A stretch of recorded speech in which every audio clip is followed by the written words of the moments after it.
जब भी हम कोई कैपिटल एसेट ट्रांसफ़र करते हैं या सेल करते हैं तो उससे हमें या तो लॉस होगा या प्रॉफिट होगा या गेन होगा और इसको हम कहते हैं कैपिटल लॉस या कैपिटल गेन। ये कैपिटल लॉस या capital gain short term capital loss या शॉर्ट टर्म कैपिटल गेन हो सकता है या लॉन्ग टर्म कैपिटल लॉस या लॉन्ग टर्म कैपिटल गेन होते हैं। इनकम टैक्स एक्ट के मुताबिक जो भी कैपिटल गेन होता है, चाहे वो शॉर्ट टर्म कैपिटल गेन हो या लॉन्ग टर्म कैपिटल गेन हो, उस पे हमें टैक्स देना होता है। और आज के इनकम टैक्स के मुताबिक यदि इक्विटी या इक्विटी ओरिएंटेड म्यूचुअल फंड का कोई कैपिटल एसेट यदि आप बेचते हैं और उसमें कोई लॉन्ग टर्म कैपिटल गेन होता है और यह गेन यदि 1 लाख से ऊपर होता है तो 1 लाख से ऊपर जितने भी अमाउंट हैं उस अमाउंट पे हमें 10% टैक्स देने होते हैं। आपका पर्सनल इनकम टैक्स स्लैब किसी स्लैब में फॉल करते हैं, उससे कोई फर्क नहीं पड़ता है।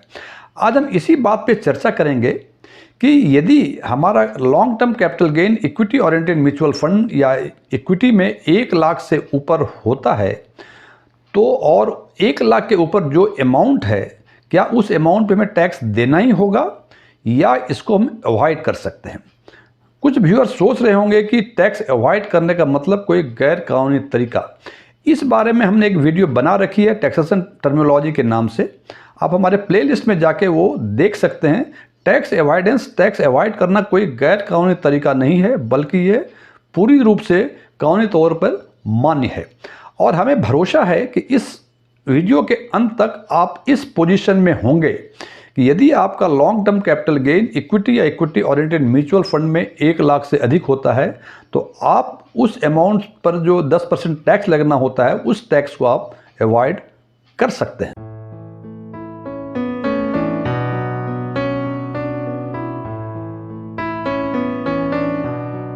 जैसा कि हम पहले चर्चा कर चुके हैं कि यदि कोई कैपिटल एसेट यदि हम सेल करते हैं तो हमें लॉस हो सकता है या गेन हो सकता है। यह loss short term capital loss हो सकता है और gain short term capital gain हो सकता है, और लॉन्ग टर्म लॉस और लॉन्ग टर्म कैपिटल गेन हो सकता है। अब सवाल ये है कि ये शॉर्ट टर्म कैपिटल गेन या लॉन्ग टर्म कैपिटल गेन हो, इनकम टैक्स ने इस पर एक प्रोविजंस दिया हुआ है कि नियम के मुताबिक जो भी गेन होगा अप्लीकेबल टैक्स रेट आपका लगेगा। लेकिन हम चर्चा करेंगे इस बात पे कि क्या ये शॉर्ट टर्म कैपिटल गेन या लॉन्ग टर्म कैपिटल गेन जो भी होता है, क्या उस पर हमें अप्लीकेबल रेट ऑफ टैक्स देना ही पड़ेगा या इसको हम अवॉइड कर सकते हैं। तो फ्रेंड्स, ये देखने की ये सारी चर्चाएं हम इक्विटी या इक्विटी ओरिएंटेड म्यूचुअल फंड के कॉन्टेक्स्ट में कर रहे हैं। तो हमने देखा कि शॉर्ट टर्म कैपिटल लॉस या लॉन्ग टर्म कैपिटल लॉस होता है। इनकम टैक्स एक्ट ने इसके लिए एक प्रोविजन दिया हुआ है। और इसके पहले ये बता दूं कि ये शॉर्ट टर्म या लॉन्ग टर्म कैपिटल गेन या कैपिटल लॉस होगा, ये डिपेंड करता है कि वो सिक्योरिटीज़ का आपका होल्डिंग पीरियड क्या है। यदि आपका holding period up to 12 months है तो उसमें जो भी गेन या लॉस होगा वो शॉर्ट टर्म होगा, और यदि मोर देन 12 मंथ्स है तो उसमें जो भी लॉस या गेन होगा वो लॉन्ग टर्म कैपिटल गेन माना जाएगा। तो मैं चर्चा कर रहा था कि इनकम टैक्स ने एक प्रोविज़न दिया हुआ है कि जो भी लॉस होंगे उसको, जो कैपिटल लॉस होंगे उसको कैपिटल गेन के साथ एप्रोप्रिएट किया जा सकता है, और रिमेनिंग अमाउंट जो बचेंगे उस पर अप्लीकेबल टैक्स रेट लगेंगे। लेकिन सवाल ये है कि लॉस और गेन दोनों दो तरह का होता है, तो क्या सारे लॉस किसी भी तरह के गेन से एप्रोप्रिएट हो सकते हैं या नहीं। इस पर इनकम टैक्स एक्ट ने प्रोविजन दिया हुआ है कि short term capital loss, short term capital gain और लॉन्ग टर्म कैपिटल गेन दोनों से एप्रोप्रिएट, दोनों से सेट ऑफ हो सकता है, जबकि लॉन्ग टर्म कैपिटल लॉस केवल लॉन्ग टर्म कैपिटल गेन से ही एप्रोप्रिएट हो सकता है। मैं फिर रिपीट कर दूं, शॉर्ट टर्म कैपिटल लॉस का set of short term capital gain या लॉन्ग टर्म कैपिटल गेन से दोनों से हो सकता है, लेकिन लॉन्ग टर्म कैपिटल लॉस केवल लॉन्ग टर्म कैपिटल गेन से हो सकता है। फ्रेंड्स, ये कैपिटल गेन के बारे में हमने एक वीडियो बना रखी है। यदि आपको इसमें कुछ और जानना चाहते हैं तो हमारे प्लेलिस्ट में जाके रेस्पेक्टिव वीडियो आप देख सकते हैं। इस चीज़ को हम एक उदाहरण के तौर पर अब देखेंगे, क्या ये शॉर्ट टर्म कैपिटल गेन या long term capital gain set of कैसे होगा, और आफ्टर सेट ऑफ क्या हम जो लॉन्ग टर्म कैपिटल गेन हमें लगने वाला था क्या उसको हम अवॉइड कर सकते हैं। तो देखें, हमने माना कि हमने एक एक 2022 को एक सिक्योरिटी, मैं फिर रिपीट कर दूं, ये सारी सिक्योरिटीज़ की बातें हो रही हैं, इक्विटी या इक्विटी ओरिएंटेड म्यूचुअल फंड की। हमने एक एक 22 को 10 लाख की सिक्योरिटी खरीदी और आज हमें पैसे की ज़रूरत पड़ गई है और वो सिक्योरिटी जो 10 लाख में आज से 1 साल 2-3 महीने पहले खरीदी थी, उसकी कीमत 14 लाख में है और आपको लगता है कि 14 लाख में जो आपको नीड है वो नीड पूरा हो जाएगा। और यदि आप इसको बेच देते हैं तो 4 लाख का कैपिटल गेन होगा और ये capital gain long term capital gain होगा, बिकॉज आपने जो सिक्योरिटी जो होल्ड की ये 1 साल से अधिक है, इसलिए जो भी गेन होगा वो लॉन्ग टर्म कैपिटल गेन होगा। और आज के नियम के मुताबिक 1 लाख से ऊपर जितने भी amount long term capital gain equity या इक्विटी ओरिएंटेड म्यूचुअल फंड में बनते हैं उस पर 10% का टैक्स लगेगा। और यहाँ 1 लाख से ऊपर 3 लाख आपके लॉन्ग टर्म कैपिटल गेन है एक्सीडिंग ₹1 लाख, और इस पर यदि 10% टैक्स लगाएंगे इट वुड बी 30,000 रुपये। ये आपको 30,000 रुपये इसके मुताबिक देना पड़ेगा। अब आपके सामने समस्या है कि आप चाहते हैं कि 30,000 रुपये नहीं दें, बिकॉज आपके पास और भी सिक्योरिटीज़ हैं जिसमें कि आप देख रहे हैं कि नोशनल लॉस हो रहा है। यदि उसको बेचेंगे तो वो लॉस होगा। फॉर एग्जांपल, आपने 1 फरवरी 2022 को एक सिक्योरिटी खरीदी थी 5 लाख रुपए में, जिसकी कीमत आज के दिन में 3 लाख रुपए है। आप इसको बेचना नहीं चाह रहे हैं बिकॉज आपको लगता है कि ये जो है आने वाले दिनों में ये अप्रिशिएट करेगा एंड इस ट्रांजैक्शंस में भी आपको कुछ ना कुछ गेन होगा इन नियर फ्यूचर। और दूसरा एक सिक्योरिटी और है आपके पास जो आपने 1 मई 2022 को ली थी, वो भी 5 लाख रुपए में ली थी। इसकी कीमत आज के दिन में 3,90,000 रुपये है और आप इसको भी नहीं सेल करना चाह रहे हैं बिकॉज इसमें आपको लॉस दिख रहा है 1,10,000 का और पहले वाले में 2 लाख का लॉस दिख रहा है। और दोनों ही सिक्योरिटीज़ में आपको ये उम्मीद है कि आने वाले 1-2-3 महीने में आप इसमें एप्रिसिएशन मिलेगा और finally you will able to secure capital gain. Long term short term देख लेंगे क्या होता है।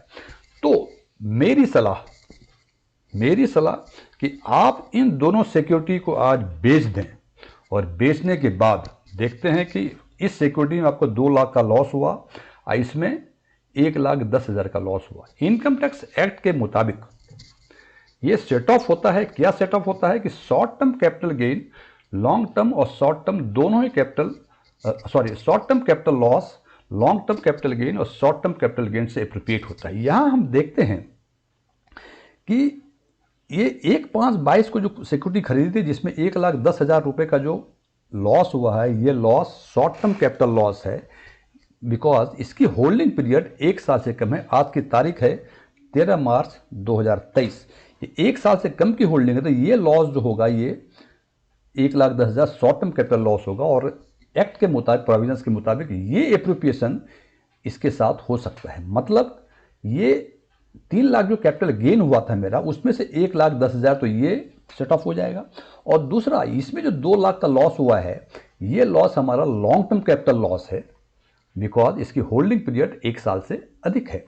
तो इसमें ये 2 लाख का भी एप्रोप्रिएशन इसमें हो जाएगा। 2 लाख ये और 1,10,000 ये, पूरे 3,10,000 रुपये इसमें एप्रोप्रिएशन हो जाएंगे। तो रिमेनिंग अमाउंट जो यहाँ बचेगा वो बचेगा आपका 90,000 रुपये। और इनकम टैक्स के आज के प्रोविजंस के मुताबिक यदि long term capital gain 1 lakh से कम होता है तो उस पर कोई टैक्स नहीं लगता है। और इस परिस्थिति में हम देखते हैं कि यहाँ कोई टैक्स नहीं लगेगा। अब सवाल ये है कि हमने तो ये कह दिया कि ये दोनों सिक्योरिटी को आज के दिन में सेल कर दीजिए, आज मीन्स 13 मार्च 2023 के डेट में। लेकिन बहुत सारे हमारे इन्वेस्टर्स हैं जिनको सिक्योरिटी से इमोशनल अटैचमेंट काफ़ी होता है। अरे इसको अभी नहीं बेचना है, इसको 6 महीने के बाद बेचना है, इसमें अच्छा पैसा मिलेगा हमें। हालांकि इन्वेस्टमेंट में इमोशंस कुछ नहीं होते, फ़ायदा है यू बुक प्रॉफिट, लॉस है लगता है लॉस होगा यू बुक लॉस। लेकिन even if you have some emotional attachment with these securities तो आप आज के दिन मीन्स 13/3/2023 को ये सिक्योरिटी जो 3 लाख में बेची थी उसको 3 लाख में परचेस कर लें। ये जो 3,90,000 में बेची थी इसको 3,90,000 में परचेस कर लें।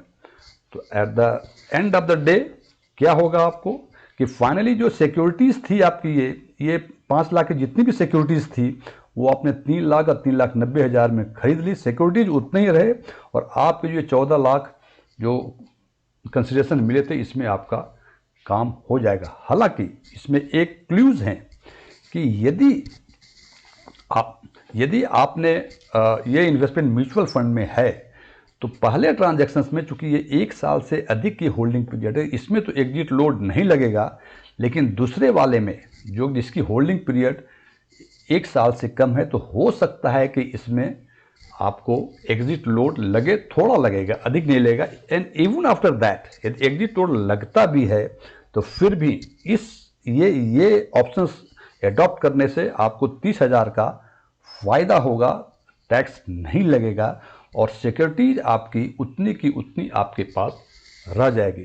तो मैं समझता हूं कि यदि आप किसी में लॉस बुक हो रहा है तो बुक करके इमीडिएटली उसको परचेज कर लें और उसको एप्रोप्रिएशन लॉन्ग टर्म या शॉर्ट टर्म कैपिटल गेन से सेट ऑफ कर लें। हालांकि यहाँ हमने चर्चा केवल लॉन्ग टर्म कैपिटल गेन की ही बातें की हैं, ये शॉर्ट टर्म के साथ भी हो सकती है, लेकिन कंडीशंस उसमें वही हैं कि शॉर्ट टर्म लॉस जो है शॉर्ट टर्म कैपिटल गेन और लॉन्ग टर्म कैपिटल गेन दोनों से एप्रोप्रिएट हो सकता है, इसको ध्यान रखेंगे। इस वीडियो के समाप्त होने से पहले मैं कुछ डिस्क्लेमर देना चाहूँगा। मैं कोई टैक्स कंसल्टेंट नहीं हूँ, न ही मैं कोई म्यूचुअल फंड सलाहकार हूँ, न ही मैं कोई वादा करता हूँ यदि आप मेरे द्वारा बताए गए सुझावों को फॉलो करेंगे तो आप रातों रात करोड़पति या लाखपति बन जाएंगे या आपकी रकम, आपका इन्वेस्टमेंट 2 या 3 साल में 4 गुना या 5 गुना हो जाएगा। हाँ, इतना मैं ज़रूर कह सकता हूँ कि जो सुझाव मैं देता हूँ यदि उन सुझावों को फॉलो करेंगे तो आपको अच्छे रिटर्न मिलने की पूरी संभावनाएं हैं। Thank you.